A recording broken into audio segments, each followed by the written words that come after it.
কিছু পরাজয় শুধু স্কোরবোর্ডে লেখা থাকে না, কিছু পরাজয় নাকি মানুষের ভাগ্য বদলে দেয়। 2010 সালে উত্তর কোরিয়ার জন্য 7-0 গোলের পরাজয় ছিল ঠিক তেমনই একটি সংখ্যা। চারদিকে শোনা যাচ্ছিল একটা খবর, সেটা হচ্ছে উত্তর কোরিয়ার ফুটবল কোচকে নাকি কনস্ট্রাকশন সাইটে নির্মাণ কাজে পাঠানো হয়েছে। কিন্তু এই গল্পের শুরু 2010 সালে নয়, সময়টা 1966। প্রথমবারের মতো বিশ্বকাপের মঞ্চে পা রাখে উত্তর কোরিয়া। কেউ তাদের নিয়ে কোনো স্বপ্ন দেখেনি, কেউ ভাবেনি ইতিহাস লেখার ক্ষমতাও তাদের আছে। কিন্তু গ্রুপ পর্বেই তারা 1-0 গোলে হারিয়ে দেয় তৎকালীন ফুটবল পরাশক্তি ইতালিকে। আর সেই জয়েই এশিয়ার প্রথম দল হিসাবে উত্তর কোরিয়া পৌঁছে যায় বিশ্বকাপের কোয়ার্টার ফাইনালে। শেষ পর্যন্ত পর্তুগালের কাছে 5-3 গোলে হেরে বিদায় নিতে হলেও সেই বিশ্বকাপ উত্তর কোরিয়াকে পরিচয় করিয়ে দিয়েছিল এক নির্ভীক দল হিসাবে। তারপর 1 বছর নয়, 1 দশক নয়, পুরো 44 বছর। এই দীর্ঘ সময় বদলে গেছে পৃথিবী, বদলে গেছে রাজনীতি, বদলে গেছে ফুটবল। কিন্তু বিশ্বকাপের মঞ্চে উত্তর কোরিয়ার আর দেখা মেলেনি। 2010 সাল বিশ্বকাপে আবার দেখা গেল সেই সারা জাগানো দলটির সম্পূর্ণ নতুন একটা প্রজন্মকে। তবে গ্রুপ পর্বে ব্রাজিল, পর্তুগাল এবং আইভরি কোস্টের কাছে হেরে কোনো পয়েন্ট ছাড়াই বিদায় নেয় তারা। বিশেষ করে পর্তুগালের কাছে 7-0 ব্যবধানে হারটি তাদের সবচেয়ে বড় বিশ্বকাপ পরাজয়। স্কোরবোর্ডের সংখ্যাগুলো স্থির হয়ে বসে রইল 7-0। ফুটবলে এই সংখ্যাটা শুধু একটা ফলাফল নয়, এটা একটা বার্তা। আর সেই বার্তা যখন বিশ্বের মঞ্চে পুরো পৃথিবীর সামনে একটি বদ্ধ রাষ্ট্রের বিরুদ্ধে, তখন সেই সংখ্যার চারপাশে গড়ে ওঠে আরেকটা গল্প, যে গল্পটা সংখ্যার নয় বরং বয়ের। সাউথ আফ্রিকাতে সেই ম্যাচ শেষ হওয়ার কয়েক ঘন্টার মধ্যে আন্তর্জাতিক সংবাদ মাধ্যমের পর্দায় একটি খবর বেশি উঠতে শুরু করলো। প্রথমে ছোট্ট একটি রিপোর্ট, তার দেখা দেখি আরেকটা, সেখান থেকে আরো অনেক। খবরগুলো বলছিল উত্তর কোরিয়ার ফুটবল দলের কোচ কিম জং হানকে নাকি শাস্তি দেওয়া হয়েছে। শুধু কোচকেই শাস্তি নয়, পুরো দলকে নাকি পিয়ংইয়ংয়ে ফেরার পর কয়েক ঘন্টার জন্য রাষ্ট্রীয় নিরাপত্তা সংস্থা জিজ্ঞাসাবাদ করেছিল। এরপর এলো আরো ভারী দাবি, কোচকে নাকি পাঠানো হয়েছে নির্মাণ কাজে। এই দাবিটা যখন ছড়ালো তখন ইন্টারনেট থামলো না সংবাদ মাধ্যম। কারণ এই গল্পের মধ্যে সবকিছু ছিল যা একটি খবরকে রহস্যজনক করে তোলে। ক্ষমতা, শাস্তি, আর একটি দেশ যেটাকে পৃথিবী চিনে না, কিন্তু সবাই তার নেতাকে ভয় পায়। এর কিছুদিন পর খবর আরো গভীর হলো। একটি দক্ষিণ কোরিয়ার সংবাদ মাধ্যম দাবি করলো শুধু কোচ নয়, পুরো দলকেই নাকি জিজ্ঞাসাবাদের পর গণসমালোচনার মুখে ফেলা হয়েছিল, যেখানে একজন একজন করে খেলোয়াড়কে তাদের মাঠের পারফরমেন্স নিয়ে জবাবদিহি করতে হয়েছে। কোনো রিপোর্টে আরো এক ধাপে গিয়ে বলা হলো কিছু কিছু খেলোয়াড়দের নাকি কারাগারে পাঠানো হয়েছিল। এই দাবিগুলো যত চড়ালো ততই সেগুলো নতুন বিবরণ যোগ করে আরো বড় হতে থাকলো। একটি গল্প যখন বারবার বলা হয়, তখন সেই গল্পের চারপাশে নিজ থেকেই কিছু মাংস জুড়ে যায়। কিন্তু একটি মৌলিক প্রশ্ন কেউ জিজ্ঞেস করছিল না, এই দাবিগুলো কোথা থেকে আসছে, কে প্রথম এগুলো বলেছে, এবং এগুলো কি আদৌ যাচাই করা সম্ভব? এই প্রশ্নগুলো যখন উঠল, তখন সবার আগে সরব হলো ফিফা। ফিফা শুধু ফুটবলের নিয়ন্ত্রক সংস্থা নয়, প্রতিটি বিশ্বকাপে অংশগ্রহণকারী দলের খেলোয়াড় এবং কর্মকর্তাদের নিরাপত্তা নিয়েও ফিফার একটি দায়িত্ব থাকে। এবং যখন মিডিয়া রিপোর্টে দাবি আসতে শুরু করলো যে একটি দেশ তাদের ফুটবলারদের শাস্তি দিচ্ছে, তখন ফিফা চুপ থাকতে পারেনি। 2010 সালের শেষ দিকে ফিফা আনুষ্ঠানিকভাবে জানালো যে তারা বিষয়টি নিয়ে তদন্ত করবে এবং উত্তর কোরিয়ার ফুটবল ফেডারেশনের সাথে যোগাযোগ করবে। কিন্তু এখানেই সমস্যা। উত্তর কোরিয়া এমন একটি রাষ্ট্র যেখানে বাইরের কোনো সংস্থার স্বাধীন তদন্তের সুযোগ প্রায় নেই বললেই চলে।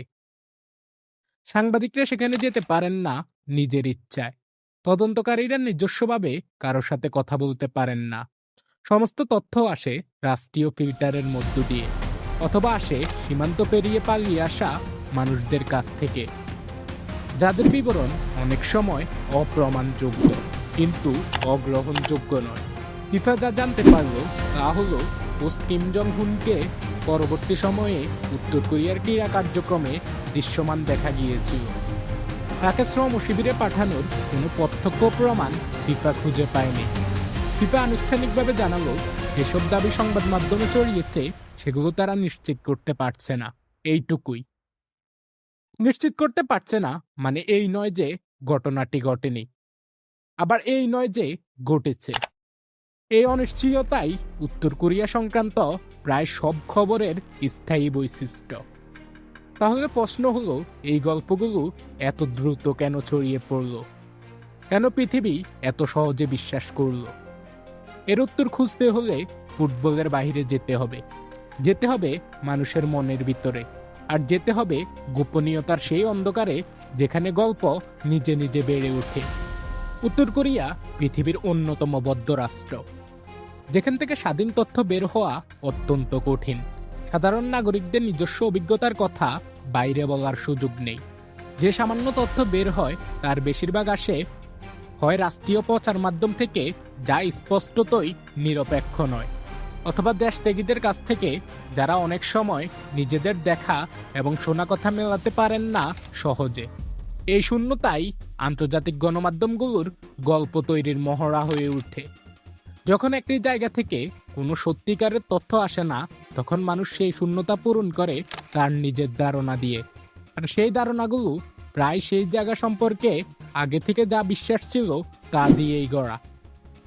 উত্তর কোরিয়া সম্পর্কে আন্তর্জাতিক মিডিয়ায় যে প্রচলিত চিত্র, সেটি এক নিষ্ঠুর, ভয়াবহ, অযৌক্তিক স্বৈরতন্ত্রের চিত্র।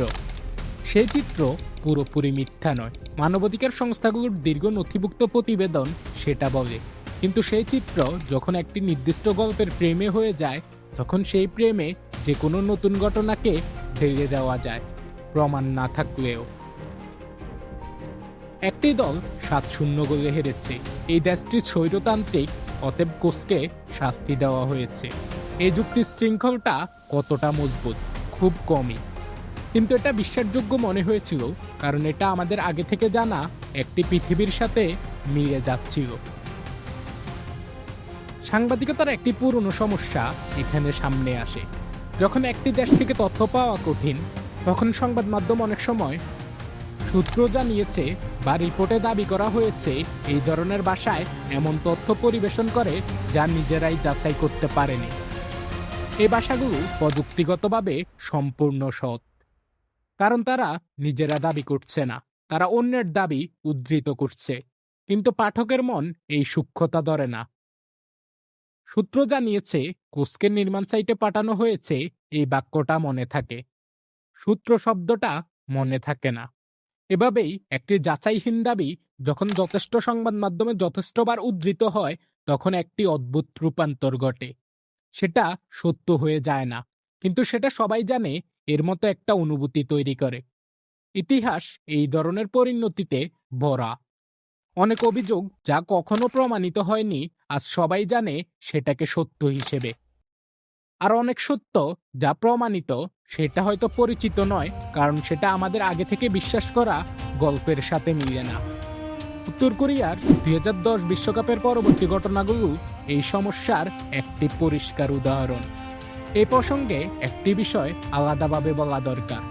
উত্তর কোরিয়ায় যে মানবাধিকার পরিস্থিতি নিয়ে আন্তর্জাতিক সমালোচনা আছে, তার অনেকটাই নথিভুক্ত এবং গুরুতর। জাতিসংঘের তদন্ত কমিশন সহ একাধিক আন্তর্জাতিক সংস্থা সেখানকার বাস্তব অবস্থার বিস্তারিত বিবরণ দিয়েছে। দেশত্যাগীদের সাক্ষ্য রেকর্ড করা হয়েছে। এই বিষয়গুলো গুরুত্বপূর্ণ, বাস্তব এবং উপেক্ষার সুযোগ নেই। কিন্তু এই সাধারণ বাস্তবতা এবং একটি নির্দিষ্ট ঘটনার নির্দিষ্ট দাবি, এই দুটো জিনিস এক নয়। উত্তর কোরিয়ার রাষ্ট্রীয় শাস্তির ব্যবস্থা আছে, এটা নথিভুক্ত। 2010 সালের হারের পর কোচকে শ্রম শিবিরে পাঠানো হয়েছিল, এটা অনুমান। দুটো দাবির মধ্যে পার্থক্যটা ছোট মনে হয়, কিন্তু সাংবাদিকতার ইতিহাসে এবং ন্যায় বিচারে এই পার্থক্যটাই সবকিছু। ফিফা যখন বলল তারা দাবিগুলো নিশ্চিত করতে পারছে না। তখন সেই বিবৃতি বেশিরভাগ জায়গায় সেভাবে গুরুত্ব পেল না, যেভাবে গুরুত্ব পেয়েছিল পোস্টকে কনস্ট্রাকশন সাইটে পাঠানোর নিউজগুলো। কারণ শাস্তি হয়েছে এই গল্পটা নাটকীয়, রহস্যময়। কিন্তু এর সত্যতা নিশ্চিত করা যায়নি এই বাক্যটা নয়।